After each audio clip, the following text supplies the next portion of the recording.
Okay. All right. This title of my sermon today is, Are You a Blind Man?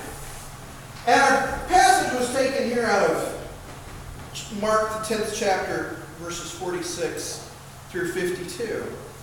And as I was reading this chapter this week, I was reminded that we've been preaching about faith, and we've been talking about faith a lot. And faith, the simple definition of faith, is believing in the unseen. It's believing in things that you haven't experienced yet.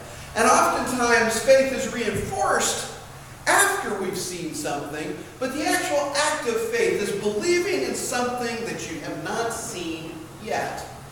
And so in the case of Bartiamaus here, it says that he was blind and he was a beggar.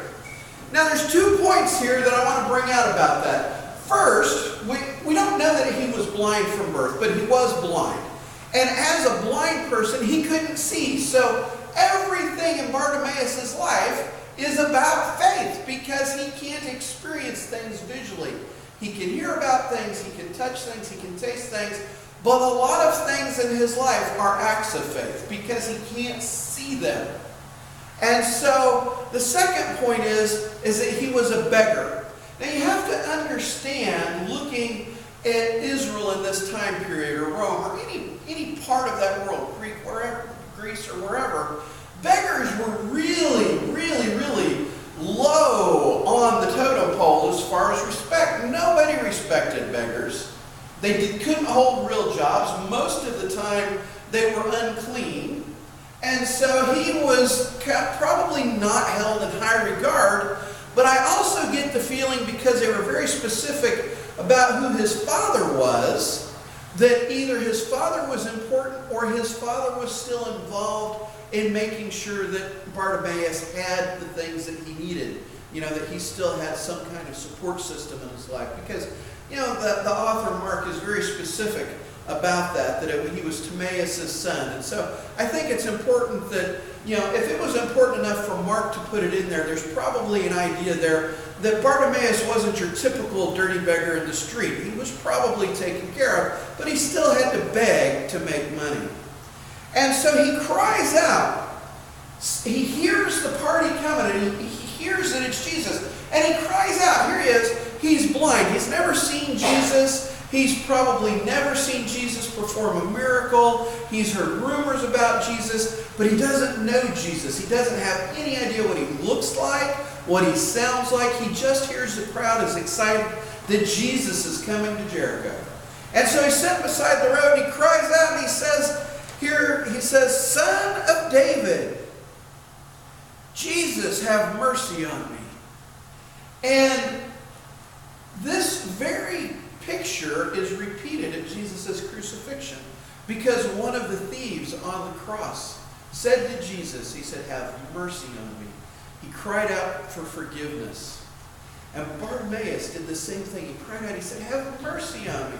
And the reason he was crying out for forgiveness is because there was this belief system in place in the Jewish faith that things like being a cripple and being blind were punishments from God, that something that your father had done, or your grandfather, or someone in the family line had done, you were being punished for that. And that's the reason why you were blind. And so, in Bartimaeus' own mind, he thinks, I'm being punished by God. I am being punished, so I need to be forgiven. Jesus purports to be the Son of God. He can forgive me. And so he cries out. And you see, coming along here in verse 48, it says, many people told him to keep quiet. And we have people like that in our lives when it comes to faith. You start stepping out in faith and doing things by faith and trying to live your life by faith. And there always seems to be people around you, or that you run into, that are a part of your life. They want to hold you back. They want to drag you down. Oh, that's not going to work. Don't do that. Don't cry out like that. That's not going to work. And they kind of want to sabotage your faith, and they want to hold you down. And that's kind of the devil working on us. We talked about this a little bit in the Sunday school class this morning, that when it comes to faith, the devil always looks for ways to kind of subvert your faith. It really doesn't bother the devil that we're Christians. it's just not a big deal to him that we are Christians, that we say we're Christians. What bothers the devil is when we reach out in faith and we act on faith and we start walking in faith. That bothers the devil. So in order to keep us from acting on our faith, he comes up with reasons why we shouldn't believe. And so he puts those people in your life that kind of do that they sabotage your faith. And even as the pastor, I still have people sometimes that say to me, that is never going to work. Why do you even believe that? That's impossible. And you just kind of have to ignore them. You have to keep walking in faith and stepping out in faith. And so Bartimaeus wasn't deterred. It says he kept crying out all the more. He probably got louder. He probably went from Jesus, Jesus help me, to Jesus, over here. It's me, Bartimaeus. Help me. I need to be saved. Help me. He was trying to get Christ's attention, and Christ heard his plea. And that's important for us because when you step out in faith and you act in faith, Christ listens. He hears you. And he says, Jesus stopped and he said, call him. And in verse 50, it tells us that Bartimaeus was so excited when the disciples came and said, hey, Jesus is going to take time out of his day. He's going to deal with you personally. He was so excited that he threw off his coat and he jumped up. He wanted to get there as fast as he could. He didn't take any of his stuff with him. He didn't take any of his begging tools or the blanket that he was sitting on or the coat that what he was wearing or his begging bowl. He went straight to Jesus because Jesus said come. And that's what we have to do with faith. When we step out in faith, Jesus is going to tell us, God's going to tell us, do this. We have to step out and quit looking back and thinking, oh, I've got to do this and I've got to do that and then I can go. When it comes to faith and God moves in your life, you take action immediately, like Bartimaeus. Bartimaeus took action. He didn't wait for Jesus to come to him. And a lot of Christians kind of have that philosophy that if God's going to do something for me, he's going to come to me when he does it.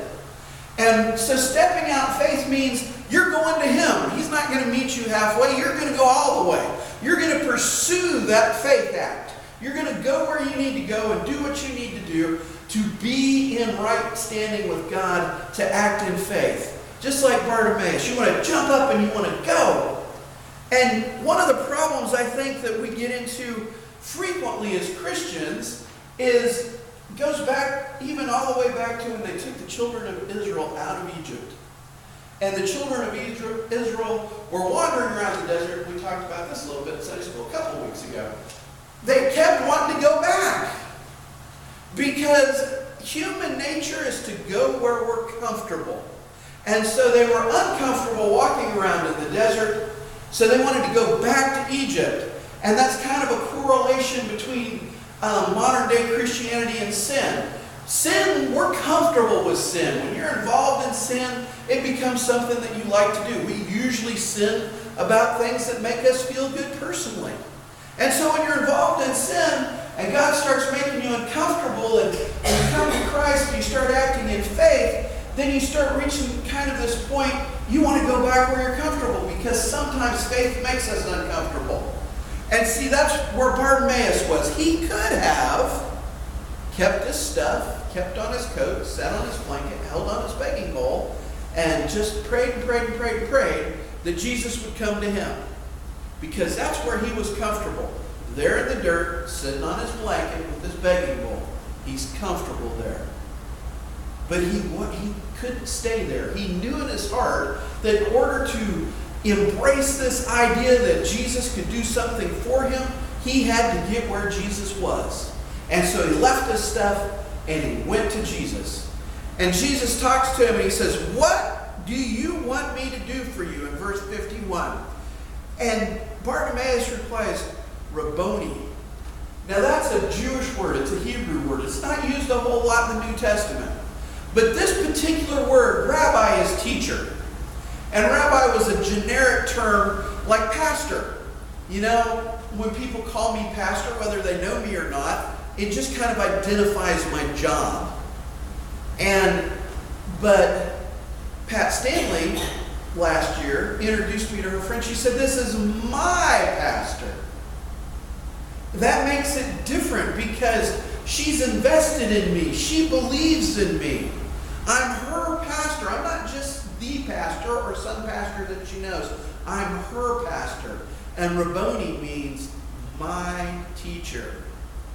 So here Bartimaeus is. He's never met Jesus before, and he already recognizes that Jesus can teach him. He refers to him as my teacher.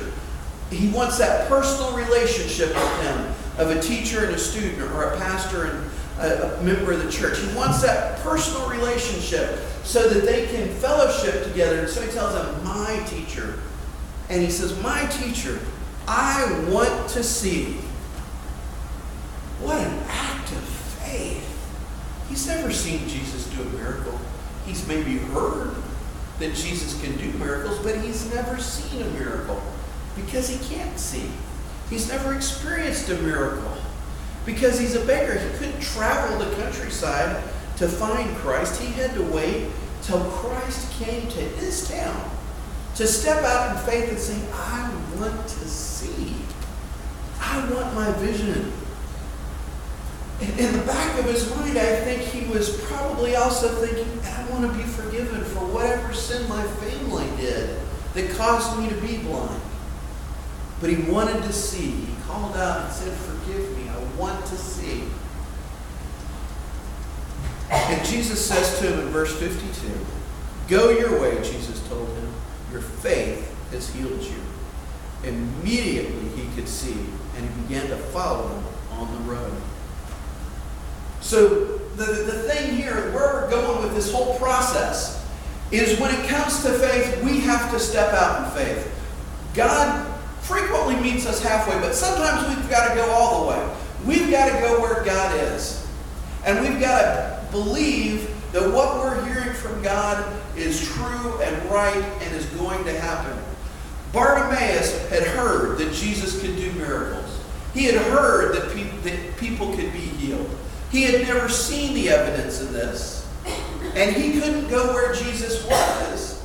But when Jesus was close by and he knew that he was close, he demanded to come into Jesus' presence.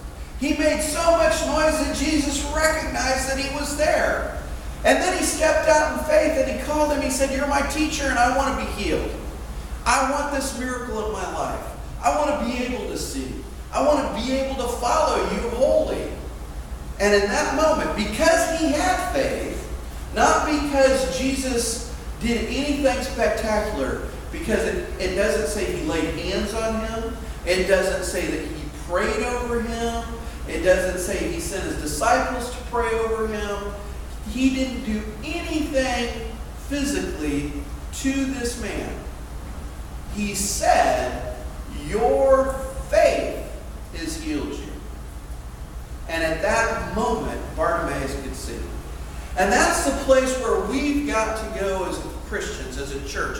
We've got to understand that our faith is what makes us right with God. And it is our faith that takes care of our sinful nature. And we've got to work on developing that relationship to the point that when things come up in our lives, we can step out in faith and say, I believe this is true, or I believe this is not true. Because the devil will always set up traps for us that will make us want to go back to the easy times, when life was easy and we were living in sin and everything was good. We didn't have to work so hard. Because I'm going to tell you that my personal perception here is that being sinful is a whole lot easier than being faithful. It doesn't take any work to sin, because sin's just there. It happens everywhere we go. We're sinful by nature. But it takes work to have faith. It takes time in prayer. It takes time reading the Bible. It takes coming to church and being in Sunday school and all of these various things. But it's an opportunity to go back to our sinful nature when we want to do things the easy way. So as a church, as Christians, we have to step out in faith, and we have to recognize that having faith is hard, and it's a lot of work. And that growing our faith is also a lot of work. And the classes that I'm taking in college recently have talked about spiritual disciplines. And the object of discipline is that it takes work. And so faith is a discipline. It takes work. You have to work at it. And like I've said all year long, it's a journey. It's not a destination.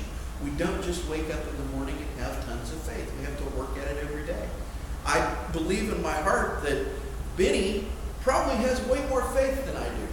He's older than me. He's experienced things that I have not experienced. He's done things I haven't done. You know, he's been in combat. I just have in my own heart of hearts, I just have this feeling that Benny is like just this fountain of faith. Maybe an ocean of faith. I mean, there's a lot of faith there when I talk to him. But he didn't get that way overnight. That's a lifetime of experience. And I'm not the person of faith that I was even 2 years ago. My faith has grown leaps and bounds since you guys asked me to pastor this church. And so it's a journey, and we work at it. And so I want to encourage you guys, as we're closing down today and finishing the sermon, to work on your faith. Be like Bartiamaus. When you feel the presence of God, step out in faith. Cry out for Him. Recognize that that God's not always going to meet you halfway. Sometimes you've got to go where God is. And recognize that opportunity when it comes up. Because those opportunities are going to be there. You know, I'm fixing to start the apprentice experience week after next. And this was an opportunity for me to step out in faith, to go someplace where I knew God would be and see what God had for me. And so look for those opportunities when you can step out in faith and grow your faith and be the person that God wants you to be. Because those opportunities will present themselves to you all the time. You just have to look for them. And then be like Bartiamaus. Call out and step out in faith and embrace it. We're going to end our service today with our hymn of sending. God be with you. Elijah, you want to come kill the